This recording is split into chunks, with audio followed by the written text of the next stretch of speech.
মুম্বাইতে আমার বিরুদ্ধে অনেক ষড়যন্ত্র হয়েছে। বর্তমানে সব ভুল ভাল গায়ক। মঞ্চে উঠে বিস্ফোরক কুমার শানু। কাদের নিশানা করলেন গায়ক? কেনই বা হঠাৎ এই ক্ষোভ? জানুন বিস্তারিত।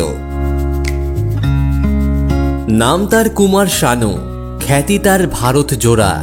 90-এর দশকে তার গান গুনগুন করে গায়নি কিংবা তার গানে কোমর দুলিয়ে নাচেনি এমন বাঙালি তথা ভারতবাসী খুব কমই পাওয়া যাবে। কিশোর, মান্না, সলিল পরবর্তী যুগে তিনি বাঙালির অন্যতম শ্রেষ্ঠ গায়ক।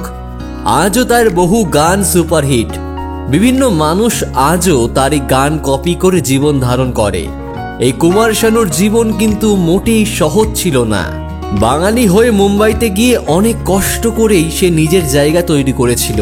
তবে এইবার হঠাৎই মুম্বাইয়ের বিরুদ্ধে ঠাপ্পা কুমার শানুর। নিজের লাইভ শো থেকে ফাঁস করলেন বিস্ফোরক সত্য। প্রথমত তিনি কটাক্ষ করেন বর্তমানের অটো টিউন ও লাইভ শো এর সময় সিডি ছেড়ে ইয়াং আর্টিস্টদের গান গাওয়া নিয়ে।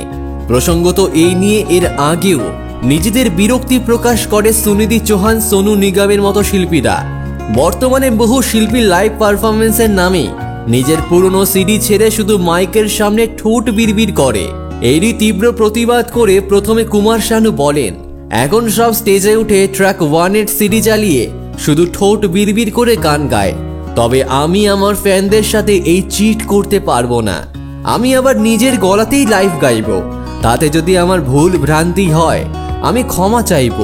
যদি আমার শরীর খারাপ করে কিংবা ক্লান্তি হয় আমি বিশ্রাম নিয়ে নেব, কিন্তু ফ্যানদের কোনোভাবেই ঠকাবো না। তবে শুধু এখানেই থেমে থাকেননি কুমার শানু। এরপরই মুম্বাইয়ের বলিউড ইন্ডাস্ট্রির ওপর নিজের ক্ষোভ উগরে দেন গায়ক। এমনিতে খুব একটা বিতর্কের মধ্যে না থাকলেও এই দিন যেন অন্য মুডে ছিলেন গায়ক। তিনি বলেন, এই বাঙালি বাচ্চার মধ্যেই এখনো সততার দম রয়েছে।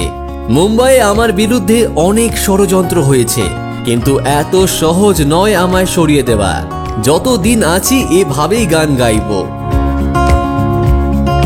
তার এই ভিডিও মুহূর্তে ভাইরাল হয় সোশ্যাল মিডিয়ায়। অনেকেই সমর্থন করেন গায়কের এই ক্ষোভকে। এছাড়াও তার এই অটো টিউন ও লাইভ পারফরমেন্সে সিডি বাজানোর কথাটিও যে যথেষ্ট যুক্তিযুক্ত সেটিও মনে করে নেট নাগরিকরা। তবে হঠাৎ মুম্বাইয়ের বলিউড ইন্ডাস্ট্রির ওপর কেন ক্ষোভ ওগরালেন গায়ক, সেই নিয়েই রয়েছে ধোঁয়াশা। সকলেরই প্রশ্ন, ঠিক কাকে বা কাদের ইঙ্গিত করলেন গায়ক?